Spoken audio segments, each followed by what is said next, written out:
Thank you so much, members who are joining. Welcome. Welcome, welcome.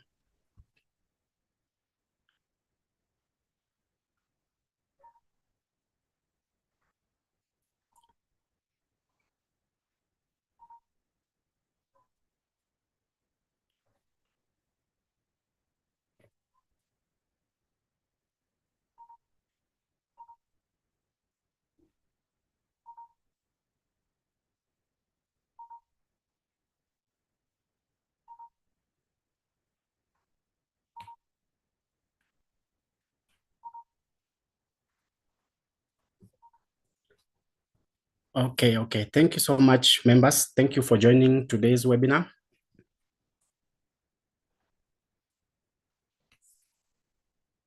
Thank you for joining. We are still waiting for other members to join. We acknowledge your presence. LMSK is an accredited CPD provider.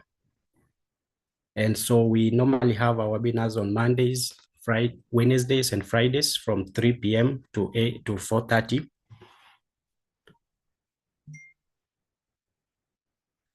Our webinar are CPD accredited, and they attract 3 CPD points. We report for our members once you've registered, paid, and attended at least 60% of the webinar time, you receive your CPD 3 points within 24 hours.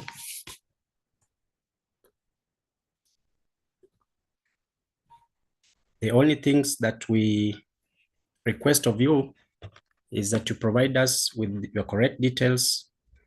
Those are your ID numbers, your registration number.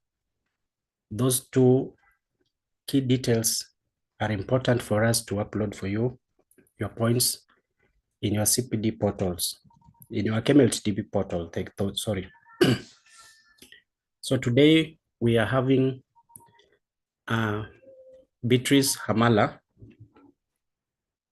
Beatrice Hamala works at the National TB Reference Lab.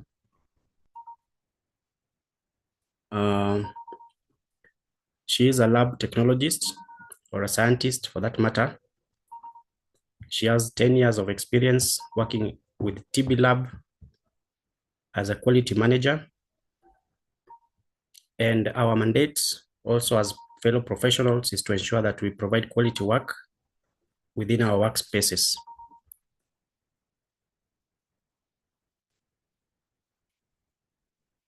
So without much ado, I welcome Beatrice Hamala. She can unmute and take it away. Beatrice, welcome.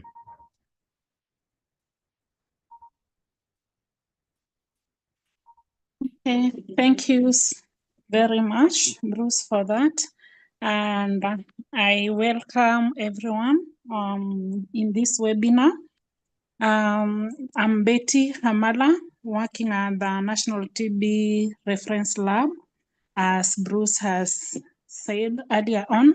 And for today, I'm going to take you through the root cause analysis and corrective action. And as we all know, the medical laboratories are under ISO 15189.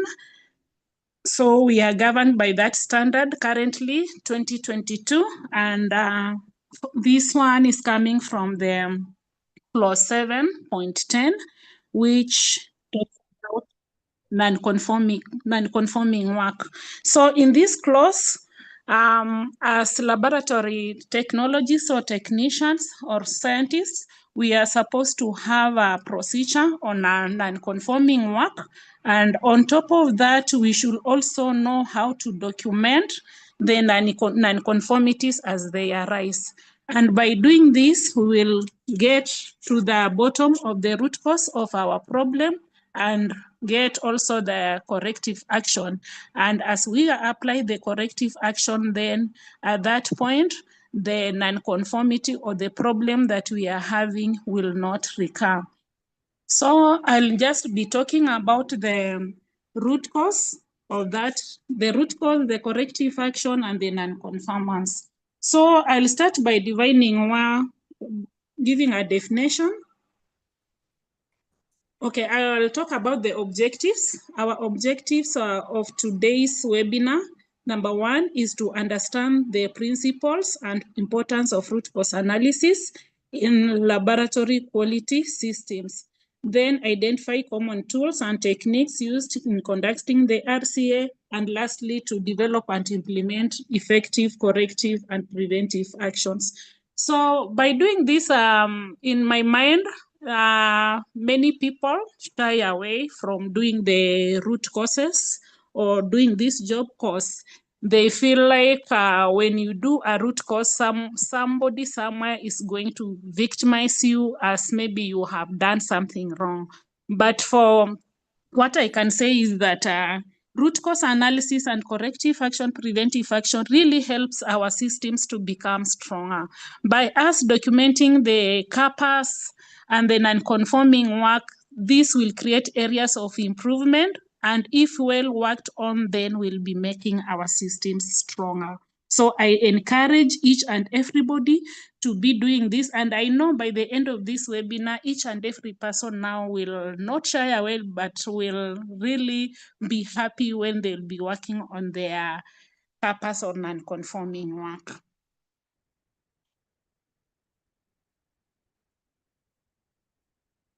Next. So I will start by defining root cause analysis. What's root cause analysis? It's a process of determining the cause that led to an unconformity, event, or undesirable condition, and identify corrective actions to prevent recurrence, which when solved restores the status quo or establishes a desired effect. A system or problem-solving method aimed at identifying the root cause, problems, or incidences. So once you have a problem or an unconforming work, what you should do is you have to do like an investigation why this really happened. If it's an equipment, maybe an equipment fail, you have to understand and know why that equipment failed. So it's like an investigation. So you have to collect some data, go back on maybe the equipment failed on 1st of July. On that 1st of July, how was the equipment? Was the equipment maintained? Has calibration been done? Servicing done? Who was working on the equipment? So when you collect that data, at the end of the day, when you start now analyzing the data, you'll be able to understand and get to the bottom cause of the problem that you are having. Next. What's an unconformance? An unconformance means that something went wrong or a problem has occurred and needs to be addressed. It can also mean failure to comply with certain requirements, e.g. safety and good laboratory practices. That's ISO standards or poor EQA performance. So in short, an unconformity is a gap. It's a gap or it's a problem that has happened. So if maybe the pass mark for your EQA is 80% and you've scored 60%, so that's an unconformity. So an unconformity means that you have gone below the standards. You have not attained the standards that are there. And so what you have to do is that you do now your investigations to make sure that you are above the standard. So when you have an unconformity, it means that you have a certain target set for you. If you go below that set target, then you have an unconformity. Maybe you have a target of maintaining an equipment, that's servicing the equipment annually.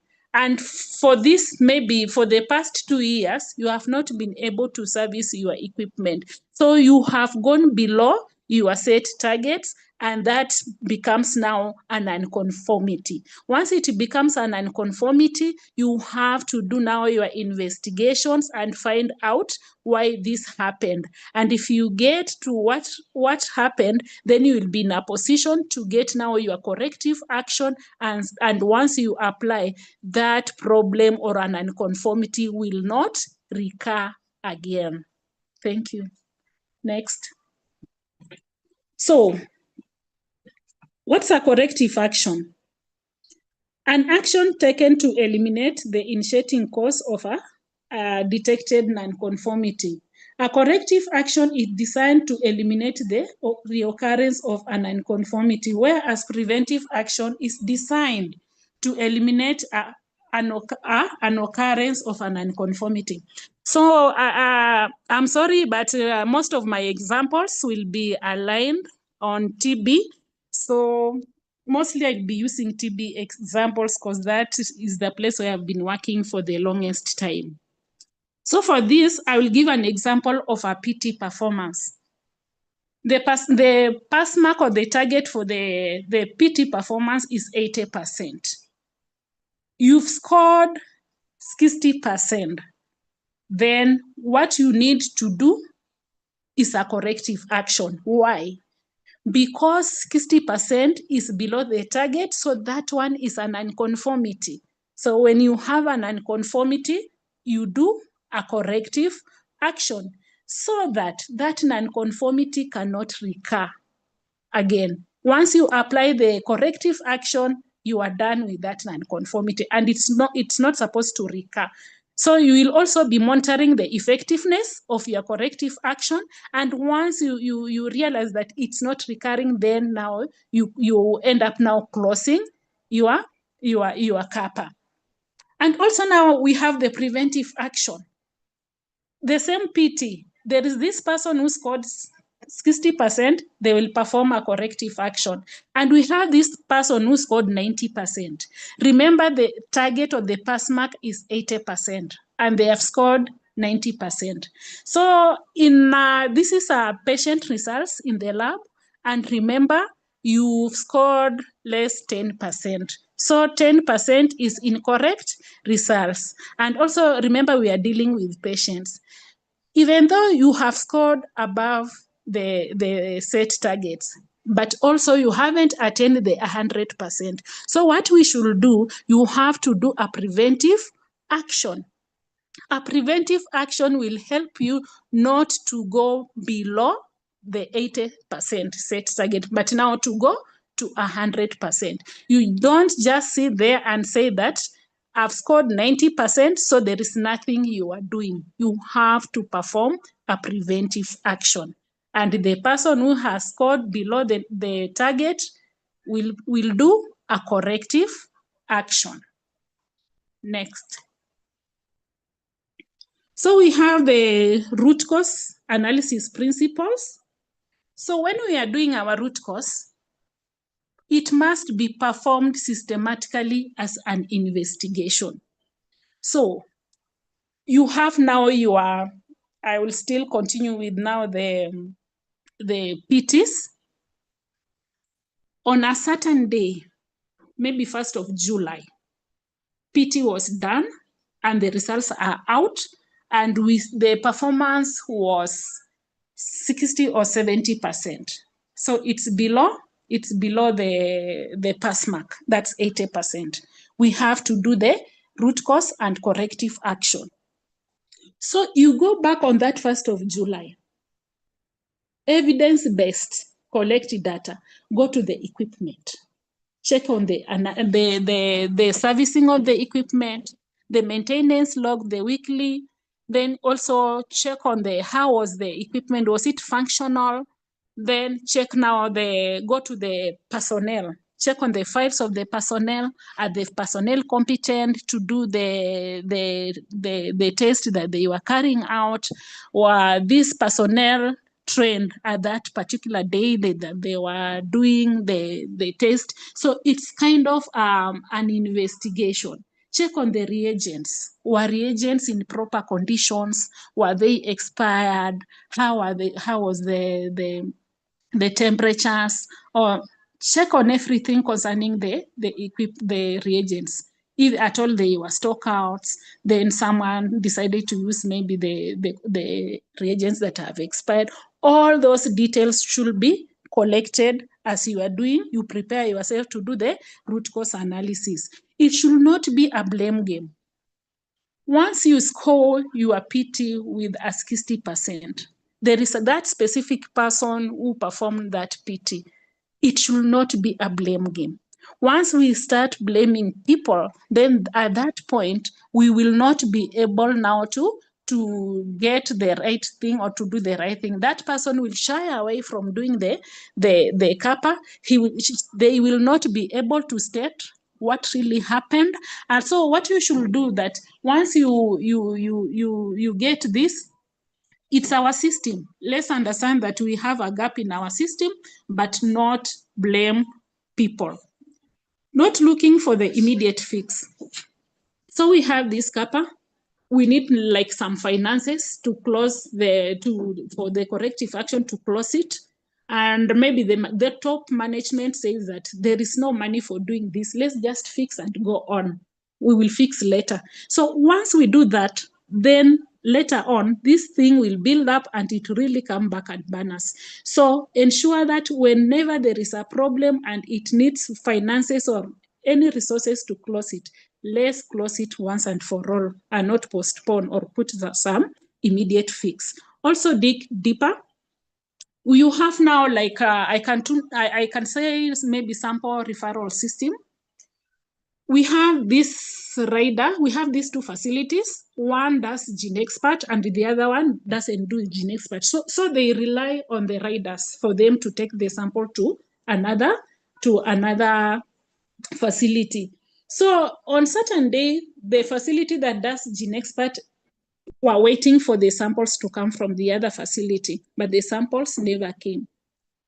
So from those two facilities, no investigation was done. They took it lightly. The following day, the sample came. The other day, also the sample didn't come.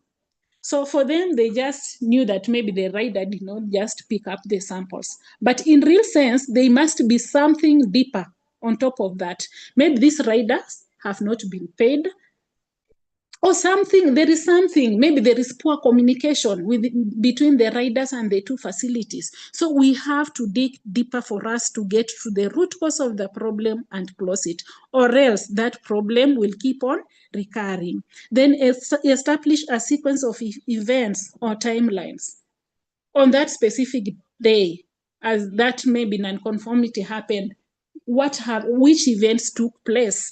As you list those events, it will really help you to come up with the real root cause of the problem. Then understand the relationship between those contributory factors as you do that. Next. So this is the general process for problem solving. First, you have to define your problem. So if you define your problem, you have to get all facts clear. You have that PT fail. Each and every person should understand when was the PT fail, where, what happened, who did that PT. So by doing that, each and every person should be brought on the same page for us to start doing the root cause of the CAPA. And also remember, CAPA is not a one-man show. You have to do it like in group, like 2-3 people who are concerned, who are very close with that.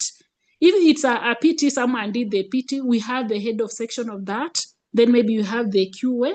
Also, if a manager is available, manager also can come in. So you sit down and discuss as a group. And before you discuss, first, you have to understand really what happened. If you don't, then the corrective action that will be put in place will not be the correct one. Gather data and evidence. I've talked about that. You have to collect all the data about the equipment, the reagents, the machine, the personnel, the management, everything. on that day, specific day that the problem occurred. Then ask why and identify the true root cause associated with the defined problem. We have different types of root causes. I will talk about them. So you have to choose one, and then after that, you identify the corrective action. Once you get your corrective action, you implement and then monitor for effectiveness. After some time, you find out if it was a PT, you will do your CAPA, then you wait for the results for the next PT. When the next PT comes and you have passed, at that point, you can now close your CAPA. And you close your CAPA by printing the results of now the PT that you have passed, then attach to the CAPA form that you have been using, then file. And if the PT comes and you have again failed, then just know that the root cause that you applied and you chose and the corrective actions were not effective. So you have to revisit your root cause analysis and now apply a new corrective action and also monitor for effectiveness. And you only close that once you have the evidence of closing the CAPA. Next. So we have the symptom approach, and now we have the root cause. So for the symptom approach, for the symptom approach, errors are often as a result of workers' carelessness. You see, at this point, you are blaming someone who did that. They are careless on what they did. That's the cause of the errors. Then when you are doing your root cause, errors are the result of defects in the system. People are only part of the process. Just know that when you do that or you fail, always there is a defect in your system. It's either your SOPs are not there, either someone is not trained, either the equipment is not maintained. So it's not an individual, but it's a system. And also for symptom approach, we need to train and motivate workers to be more careful. But for root cause, we need to find out why this happened and implement mistake proofs so it won't happen again. So for you, for the symptom approach, someone will say that once we train this personnel and also motivate them, we will not have errors. Maybe the errors is not due to the personnel. You see, for this one, you are just dealing with the personnel. But we have also other things. We have the reagents. We also have the equipment. We have the mother nature. We have the management. So if you do this, then it means that other things are left out and you will not be in a position to deal with them. And that means also you will not close your CAPA. We don't have the time or resources to really get to the bottom of this problem. But for the root cause, this is critical. We need to fix it for good, or it will come back and burn us. So if you just maybe you say that you don't have resources to fix it, the roof is leaking and you just change the bed, then you leave your roof there leaking.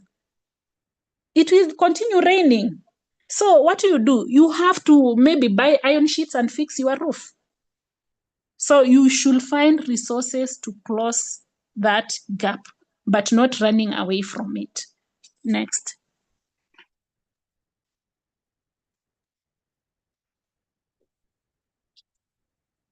So steps in doing the root cause analysis. Now we are on root cause analysis.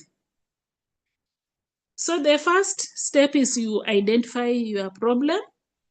So how can we identify our problems? We get our problems either from PT failures, complaints from our clients. We also by deviating from our standards. And also on audits, internal and external audits, we can get those non-conformities. Equipment failures can also create some problems. So you have to problem identification. You should know how to identify your problem. And once now you identify your problem, then you go to data collection. So data collection, I've talked about it. it's evidence-based. If it's the equipment, go to the equipment on that specific date. If it's the personnel, go to the personnel file and check each and every detail. If it's the management, if it's the material, go to the store, check on how the commodities are stored, check on the expiries and everything. So it's evidence-based. Then now, by doing that, now you go to causal factor charting. That's now doing now the root cause. The root cause, we have different root causes. You have to choose one and apply. Then identify now the probable root cause. You just pick one. We might have like 7, 8, but you narrow down to one. Because if we do corrective actions for like 3 root causes, three root causes, then we'll not be able to know which one was a real root cause. So we have to choose one probable root cause. Then from there, now we do the corrective action of that root cause. Next.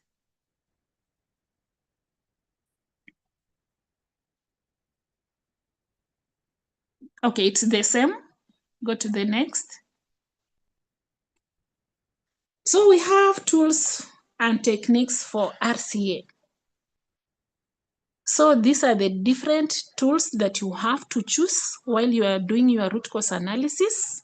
We have the 5 whys. We have the cause and effect, that's fishbone. You can also call it Ishikawa.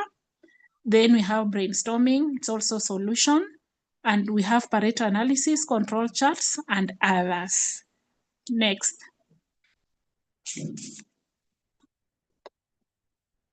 Next. So we start with 5 whys. So for 5 whys,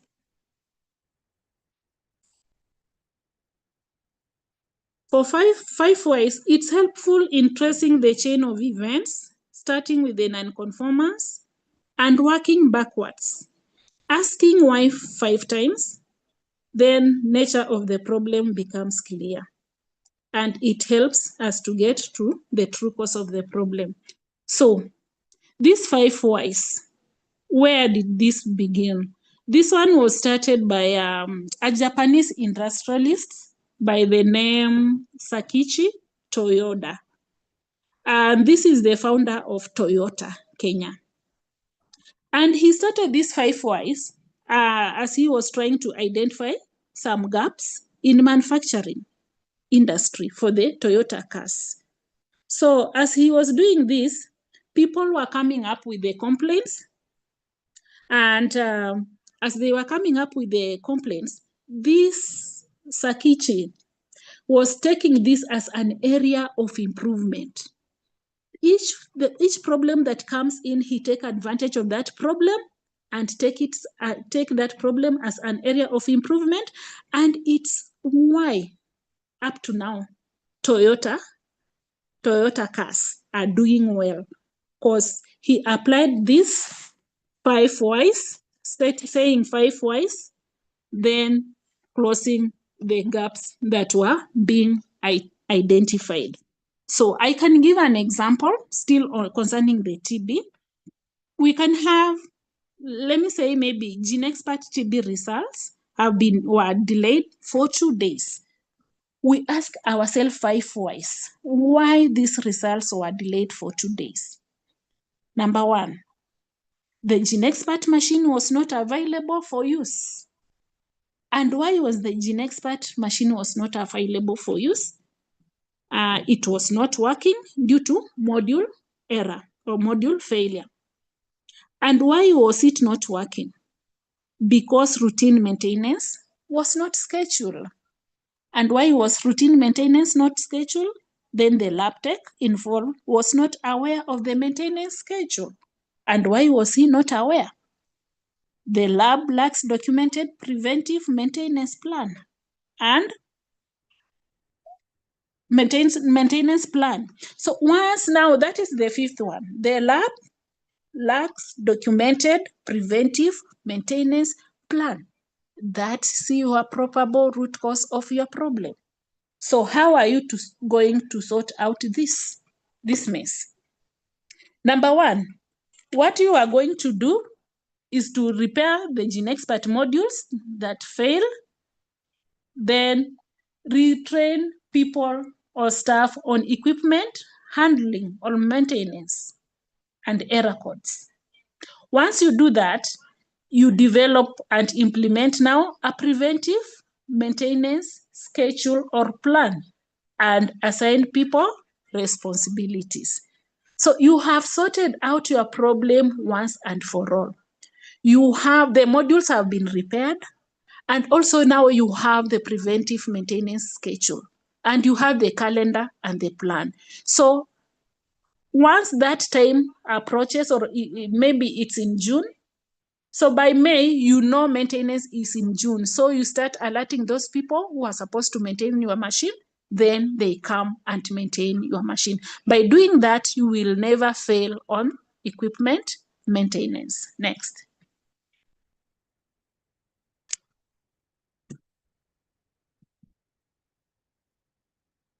Now we have another one, fishbone. The fishbone diagram is a technique to graphically identify and organize many possible causes of a problem, also known as cause and effect diagram or Ishikawa. Fishbone diagrams help identify the most likely root cause of a problem. They can also help teach a team to reach a common understanding of the problem. This tool can help focus on problem solving and reduce subjective decision making. So when we come to fishbone is the technique that, for me as an individual, I like using fishbone. So when you do fishbone, you are going to handle all the key areas and nothing will be left out. And by doing that, you will be able to come up with the root cause and the corrective action that is effective. Chances are very high that you are going to come up with a corrective action that is effective. So let's go to the next diagram so that I explain.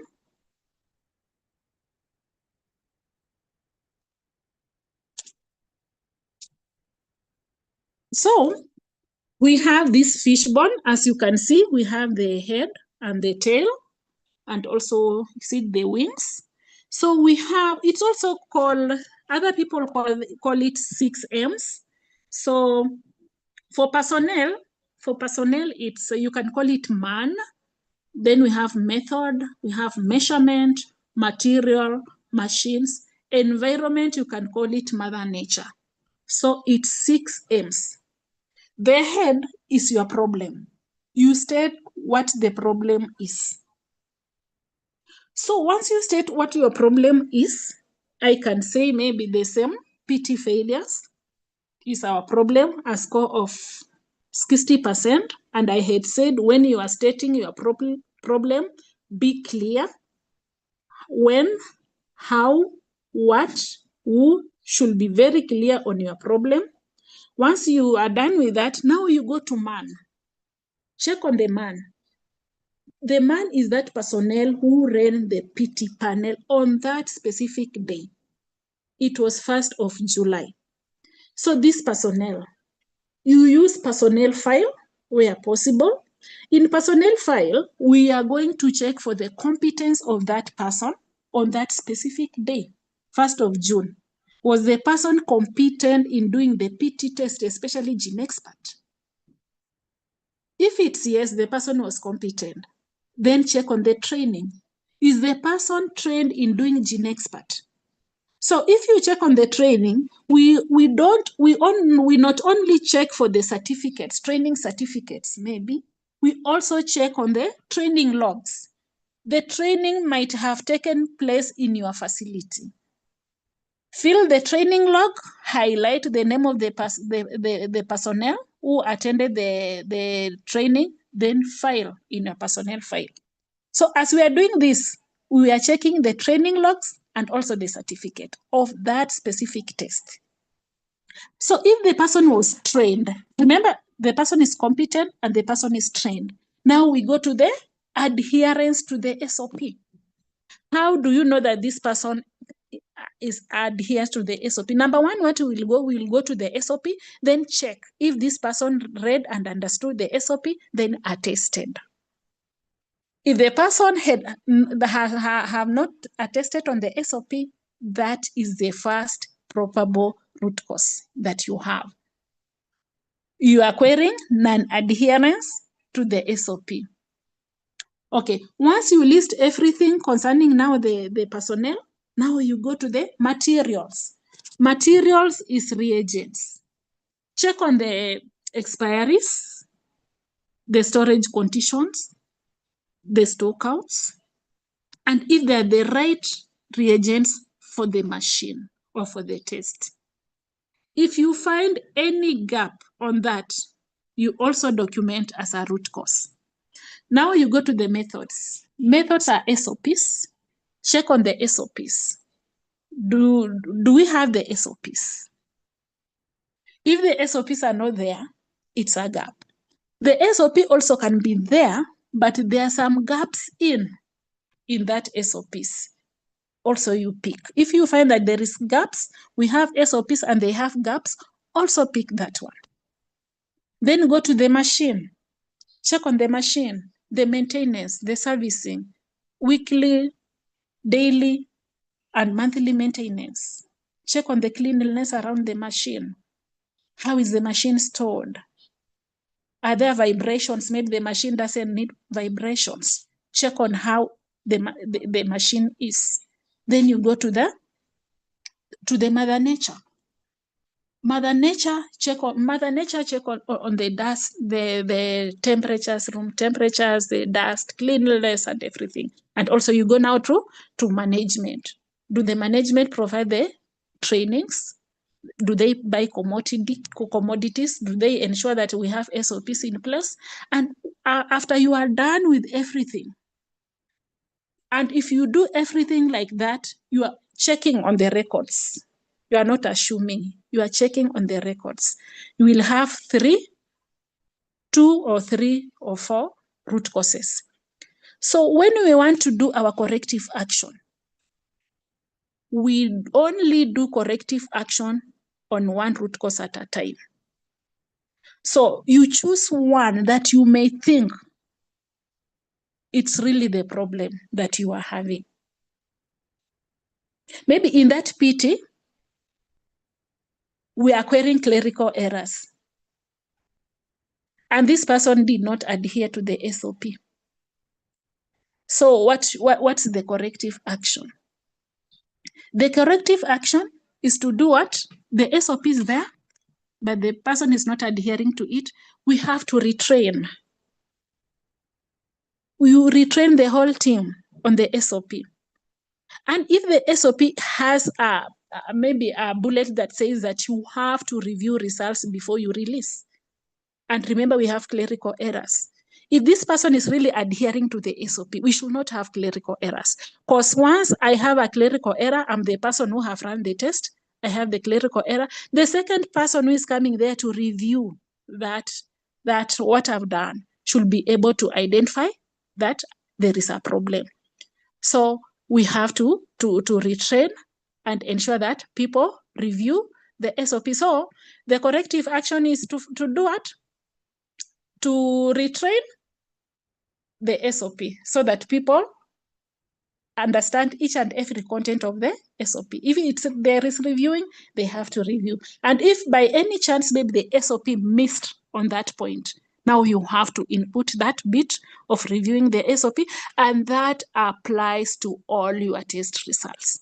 Remember, PT just help us to identify gaps that we do when we are testing the patients. So as you do that, also remember now when you go back to the patient results, don't release any results without that second person having a review on it. So it all now cuts across. As you start reviewing your PT, you also start reviewing the patient results, because the problem that we are getting in PT, they are the same problems that go to the patient. So for proper patient management, you apply the same and review the results before you release. That's the fishbone. Next.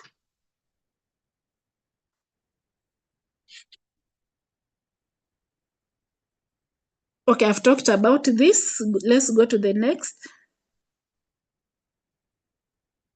So the next is brainstorming. So on brainstorming is a process which a group quickly generates many ideas as it can on a particular problem and or a subject. So for brainstorming, what we can do on brainstorming is that you sit as a group, then around the table, then you generate many ideas as possible. And before you start generating ideas, identify the right team, people who are directly involved with that problem to handle this. No, don't just pick anyone, people who are directly involved. Then after you identify those people, understand the topic or the problem. After understanding the problem, then set the ground rules. For the ground rules, as you do brainstorming, should be no criticism. We only focus on quantity of the points, then generate as many points or ideas as we have, and we should build on other people's ideas. So a brainstorming is useful because it can help a group of people utilize its collective brain power to generate many ideas in a short period of time. It stimulates creativity and promotes involvement and participation. So for this, as we sit around the table, we generate as many ideas. We can also have a flip chart and have the sticky notes. So each person writes their own, maybe the probable causes of that problem on the sticky notes. Then you go and stick on the flip chart. So at the end, we collect as many as we can. No criticism. We just here we just want quantity, as many ideas as possible. So after doing that, now we come a point whereby now we start doing now the analysis or evaluating whatever we have written there. So at that point now we start scrutinizing this one. Can it be the probable root cause? Then you say no or yes. Remember, we have people of different ideas or different knowledge there. So we have the expertise in that. So it will really help us come up with the solution within the shortest time possible without delays. And for this, sometimes it's biased because in brainstorming, it doesn't use the data. There is no involvement of data. It's just you state your point and that is it. So it's not the best, but if you want to come up with the solution of a problem without wasting a lot of time, then this one is the best. And mostly it's used in early stages of the problem definition. As you are understanding your problem, you can use that brainstorming. As you understand your problem, why did this happen? You create more ideas. So after that, now you go, some people now go ahead and now apply the other techniques, like the likes of the 5 whys and the fishbone and Pareto. So it's important because it promotes participation and involvement, and many ideas are also generated in a short period of time. So that's about the brainstorming. Next. It's the same thing. Next. How it's done, I think I've talked about it. Next. So the next technique is Pareto analysis. Many people don't know about Pareto analysis, but what I can say is that Pareto was an economist who lived between 1848 and 1923. And this Pareto analysis technique, it's a prioritization technique that helps to separate, that is useful in many possible causes of action and competing for attention. So in this technique, it helps in separating the major causes of a problem from the minor one. So like in In 1906, this Pareto observed that 80% of the land in Italy was owned by 20% of the individuals. And on the same note, he had some seapots, which he planted, and later realized that the piece, 80% of the piece came from 20% of those peace pots, meaning that 80% of the peace pots only generated 20%. And also realized that 20% of population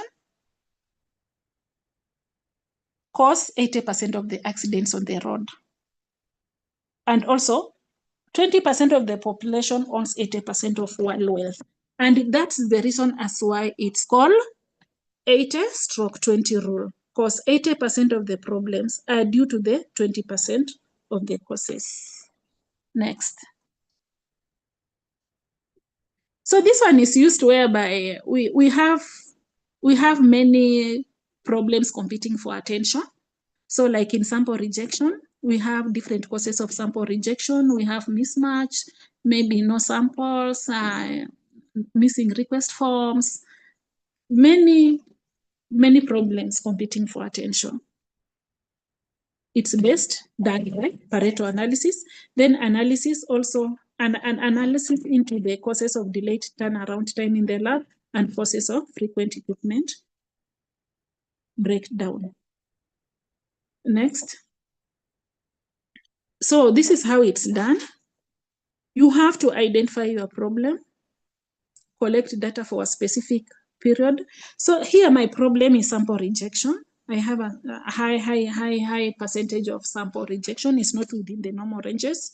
So what are the causes of sample rejection? We have mismatch, no request form, leakages, insufficient sample. So I have to collect data like a period of 3 months for all this. After collecting data for that period of time, then I have now to arrange my data in descending order from the biggest to the smallest. Then do the percentages and do the cumulative percentages. So once I'm done with the cumulative frequencies, then I have to plot the Pareto diagram. So the Pareto diagram, for Pareto diagram, any problem that is above 80%, then that one has to raise the eyebrow and you have to take it as the probable root cause. So you might have found out that maybe there are 2 or 3 causes or the root causes. Maybe it's no request form and leakage. So what you do, you have to pick one that you might think that can solve.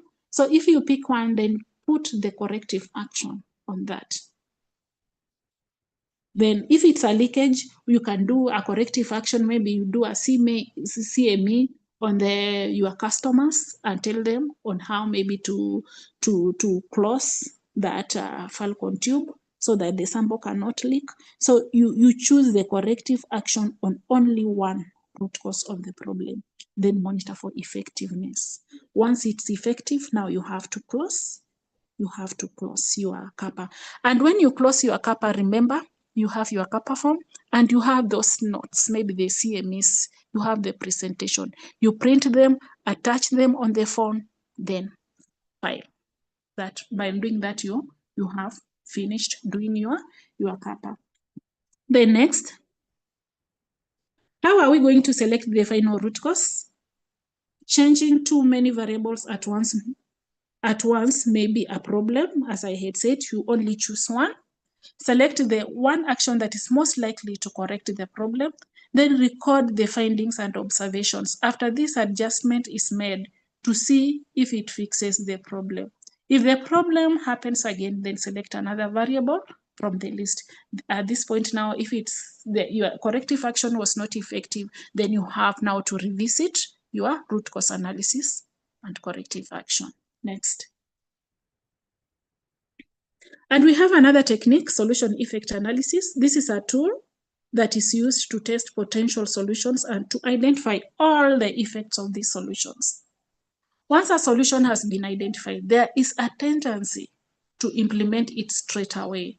check for a solution which solves the problem that you identified in the first place, so that your solution does not cause other problems by its effect or implementation. So you may choose a solution, and the solution will create more problems than what you had earlier. So you should be careful whenever you choose the solution, because the solution should be effective to your problem. Next.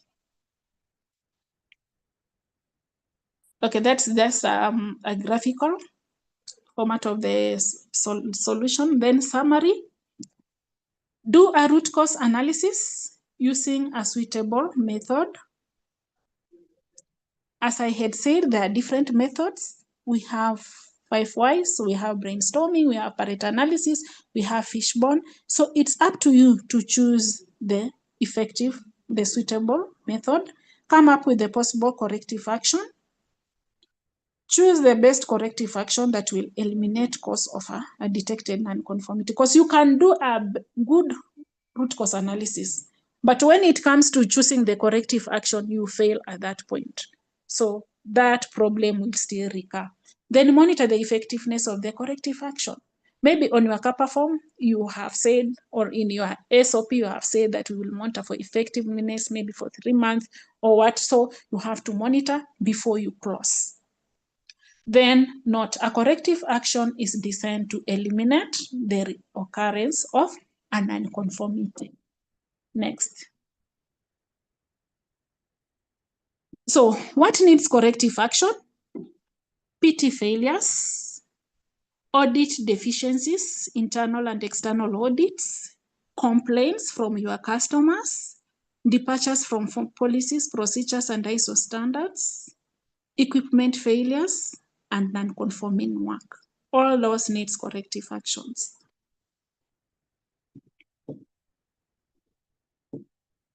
That is it. Thank you. And now it's question and answer session.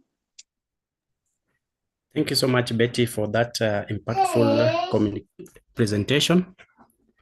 Indeed, I believe so many of us have learned something, or we have updated our knowledge on root cause analysis and corrective action.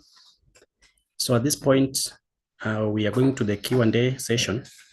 But before then, I just need to make an important announcement that we will be reporting these CPD points in the next 24 hours. But the good thing again is that we communicate whenever we find a failure. So at this point, we are going. We are going straight to the Q&A session, and our first question is from Ngeno Peter. Ngeno Peter is asking, a batch of patient results were released with incorrect electrolyte values due to undetected calibration failure in the chemistry analyzer. The IQC, that is the internal quality control, showed slight shifts, but the technologists did not take action. As the quality officer, walk through how you will conduct the root cause analysis, determine the corrective action and the preventive actions, and ensure that the issue does not recur. Over to you, Betty. Kindly repeat. Ngeno is asking, a batch of patient results were released with incorrect electrolyte values due to undetected calibration failure in the chemistry analyzer. The IQC showed slight shifts, but the technologists did not take action. As the quality officer, walk us through how you will conduct the root cause analysis, determine the corrective action and preventive actions, and ensure that the issue does not recur.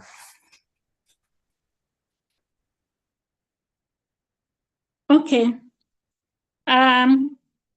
Okay, I will do it. I will state how I will do it, even though I'm based in TB. But for chemistry, I think what you should do first, you have to understand now the problem. As I had said, the problem here is that the the technologies release the result despite the IQCs having some slight shift. So that's where the problem is. So what we should do here, I'm not going to details, but just in a summary, what I should do here, for me, I will apply now that fishbone, and I will check on the personnel who did that. That personnel, number one, he noticed that there were some shifts in the IQCs, but he went ahead and reported the results. So number one, what you should do, you have to recall the results. These results have to be recalled because they are wrong results. IQCs had shifts, but they went ahead and reported the results. So number one, you have to recall the results. Then once you recall the results now, what you should do now, you go to the root cause of the problem. I will choose the fishbone. So on the fishbone, I'll check on the personnel. The personnel have some gaps. I don't know whether the person read the SOPs. So you will check whether they have read and understood the SOPs. Number two, also check on the SOPs. If the SOPs are there, do they have gaps? What does the SOP say concerning the IQCs? Maybe the SOP is there, but they are missing some bits on the IQCs. Once we have some shifts in the IQCs, what's supposed to be done? So mostly check on the competence of the personnel and the IQCs, and also now go back to the equipment. So on the equipment, check on the maintenance. Was the machine within its service contract? Daily, weekly maintenance, was it done? So you check, practically check, not assuming. So if the sticker is there on the equipment and maybe it states it's within its normals, then you rule out the need for the servicing. Check on the maintenance. How do they maintain? So once you are done with the equipment, now go to the reagents. How are the reagents? Are they expired? Are they within their normals? How are they stored? They cannot be expired maybe, but they are not stored well. So how are the storage conditions? So as you handle all this, at the end of the day, you will come to one. If the SOP has some gaps, especially on the IQCs, then you have to work on the SOP. You have to review your SOP. If at all the SOP is in place, then work on the IQCs bit, if it's at all it's missing. And if it's there, but the personnel has just decided not to adhere to the SOP, then what you should do, you have to retrain. As you work on the SOP to fix the IQC bit, remember you also have to retrain. Once you have reviewed your SOP, you have to do what? To retrain for it to be approved, then be in use. And once you are done with that, then do the competence assessment for that person who did that, to ensure that they are okay. And if at all it's not that the personnel, maybe it's the reagents, maybe the reagents are expired or storage condition is poor, then you have to work on the reagents. If they're expired, then you have to use the reagents that are within they are not expired. And if they are the storage conditions, you have to store reagents as per the manufacturer's instructions. Also go back to the equipment, check on the equipment. If the equipment was not serviced at that point, then you should stop testing until the equipment is serviced. And why was the equipment not serviced? Maybe you don't have that schedule, maintenance schedule with your maintenance plan. So you have to come up with a maintenance plan or schedule for the equipment for it to be maintained at the right time. So I cannot, for now, for me, I can't say it was this and this cause. I'm not on the ground. It's evidence-based. You have to collect your data and evidence-based. So it's now up to you, the person who at the facility to go straight to the equipment, to the personnel, to the machine, check on the management and everything. Then you are the one who will narrow down to the root cause of that problem and come up now with the corrective action. I don't know if I've answered that question. Back to you. Thank you so much, Betty. I will also urge our participants, if one wants to answer,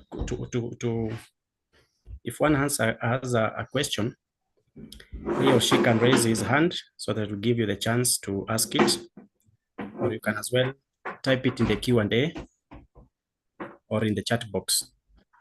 Another question is from, okay. Another question is from Francis Awino is asking, would you kindly elaborate on measurements and environmental on the fishbone method?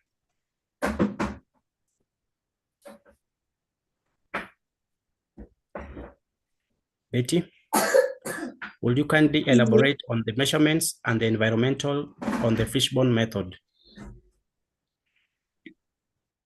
Okay. Concerning the measurements and environmental on the fishbone method. Measurements and environmental. So, on the environmental is Mother Nature. So, on environmental, what we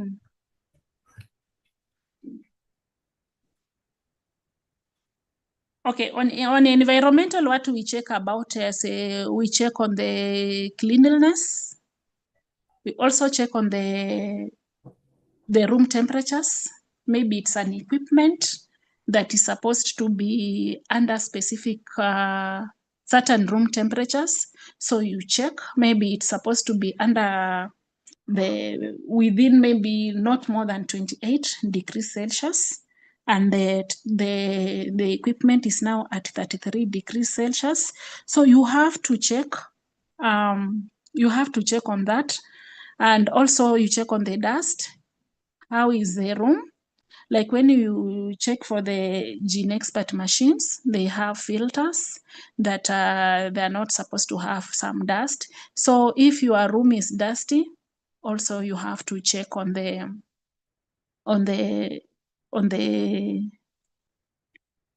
you have to check.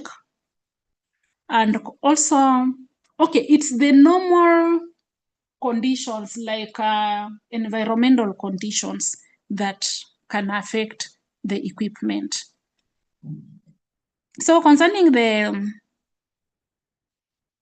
measurements, okay, for the measurements, this mostly happens whereby we have the quantitative equipments where we check on the measurements of the pipettes, the calibrations and everything. So you have to check on that. But when you come now to the qualitative, maybe those like you have to pipette like microliters and everything. So that bit is whereby the measurements comes in and mostly affect the quantitative and have impact on the quantitative. Thank you so much. Yeah. Andrew Obura is saying quite informative. Thank you. Joseph Mayende, a wonderful presentation, is asking, why is Pareto analysis called 80%?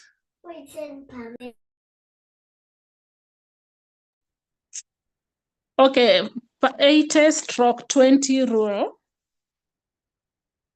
I said this, the person who came up with this observed that 80% of the land in Italy was owned by 20% of the population.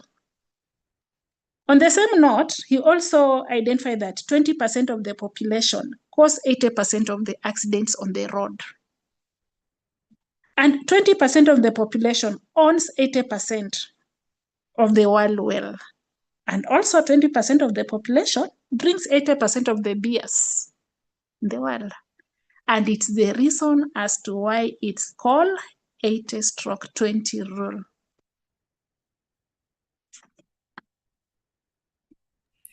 Thank Back to you. Yes. Alfred Haya is saying that's a very illuminating discussion. Ali Abubakar, hope all is well. I expected a demonstrated example on a CAPA form. That is from Ali Abubakar. Calvin Sodoi is saying a very powerful presentation. Then Kenza Godfrey is saying, thanks a lot, Betty. A quick one. Do you think it is important to do a root cause analysis for the actual root cause before coming up with an actual nonconformity? Kenza Godfrey is asking, do you think it is important to do a root cause analysis for the actual root cause before coming up with the actual nonconformity? Okay, and let me respond to that. Okay. So in my definitions, I talked about root cause and nonconformity. I think it's important for him to understand first what's a root cause and what's a nonconformity. So I will start with a nonconformance. A nonconformance means that something went wrong or a problem occurred and needs to be addressed. So it's a problem has occurred. It's a gap. An equipment has failed. A PT has failed. There is long turnaround time than the normal one. We are working about, we are not compliant with the standards. Something has gone wrong. That's an nonconformity. So you should have a problem before asking why that problem happened. Because you cannot ask why that problem happened and you don't have a problem. So what's a root cause? A root cause is a process of determining the cause that led to an nonconformity. You are determining what really caused that problem. So you should have a problem first, an nonconformity first, for you to do a root cause. So once you have an nonconformity, you will find out why that nonconformity or a problem happened. And at that point is where you will come up now with a corrective action. So you have to do a root cause on a nonconformity that is existing for you to come up with the corrective action. Back to you. Thank you so much. Emmanuel Sherry is asking, which one can be the best root cause analysis approach on the breakdown of a safety cabinet due to clogged HEPA filters and a CAPA for the same? What can be the best root cause analysis approach on a breakdown of a safety cabinet due to clogged HEPA filters and CAPA for the same?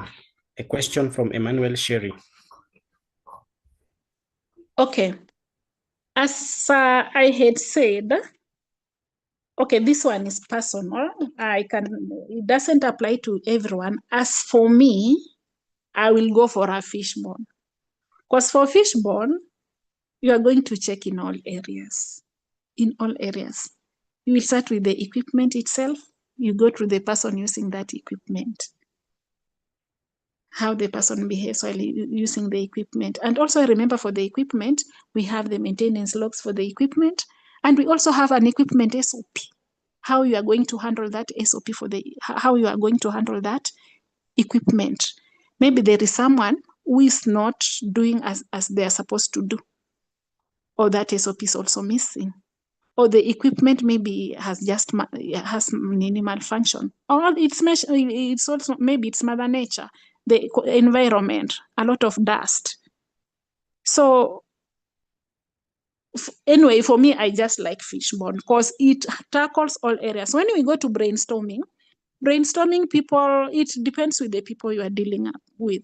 And if I have maybe one non-conformity and I give 3 different people groups, one is using brainstorming, then like 3 groups are using brainstormings, 3 groups are using 5 whys, and 3 groups are using fishbone.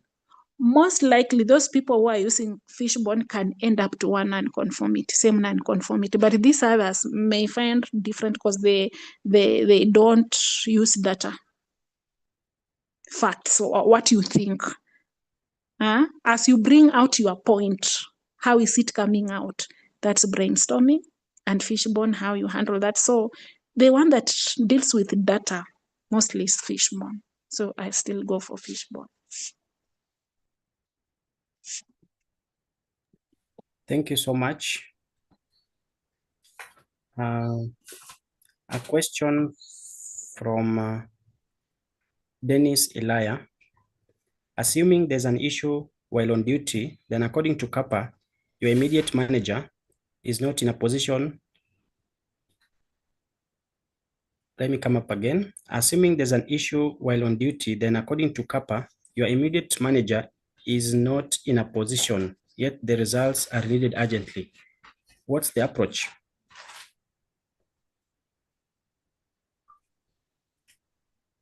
Okay, I don't know how your SOP or CAPA form looks like.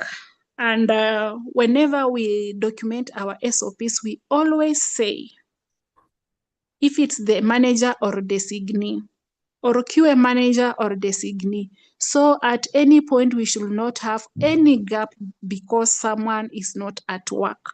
Always should be someone holding that office when other one is away. So it's the flexibility of your SOPs. So you should have your SOPs be flexible.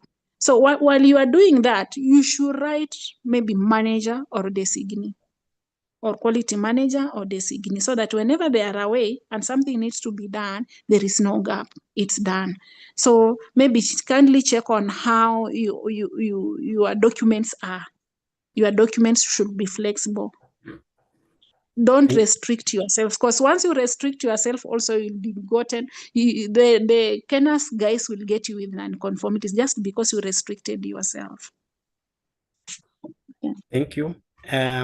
Derek Wafula is asking, a case of gene expert EQA, if one gets 80%, I think that is EQA results, then he proceeds to do a CAPA. At what point do we consider CAPA closed?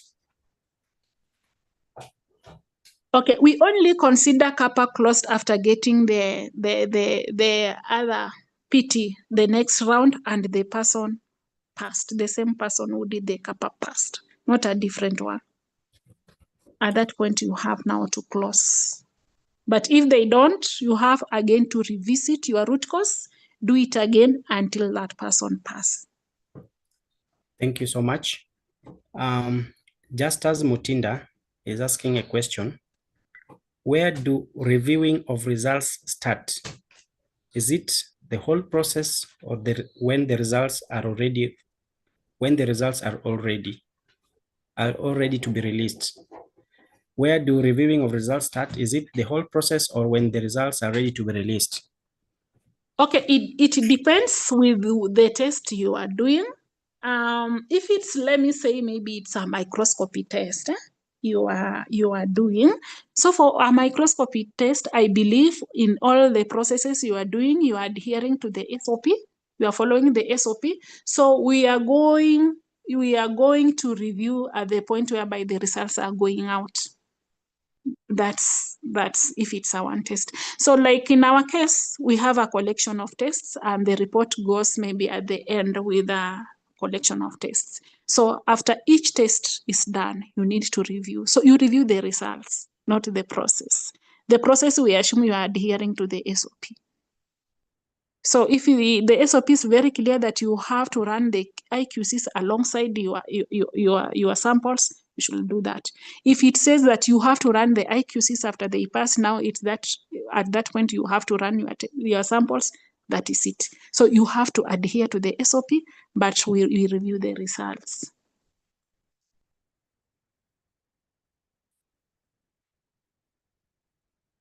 Thank you so much. Rosalind Bosibori is commending us. Nice presentation and good work. Christine Nyongesa, wonderful presentation. Josta Karidi, great presentation. Thank you. Thomas Ledude, presentation well done. Paul Mutuku is asking, do you have an elaborate CAPA form that you can share for customization?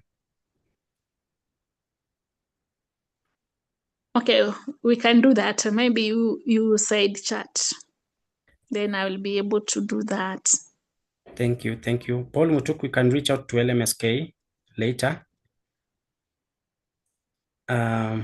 Vivian Juma, a good presentation. Okay, Vivian Juma is asking, in the fishbone or Shikawa, the head is the problem. What about the tail? Can say the tail is the solution. Okay. Unless Vivian, you had some flesh to eat, you can just raise your hand so that we can give you the chance to speak. I've seen such a question from somewhere up there. Someone was also asking, is there anything the tail is supposed to do? Yeah, you can raise your hand so that we can give you the chance to elaborate. An anonymous attendee is saying the presentation is above board. Okay. Paul Mutuk is also asking, is there a difference between non-conformance form as well as a CAPA form? Betty? Okay. So what for us here, we have a form, a CAPA form, and as I had said, a non-conformance is a problem.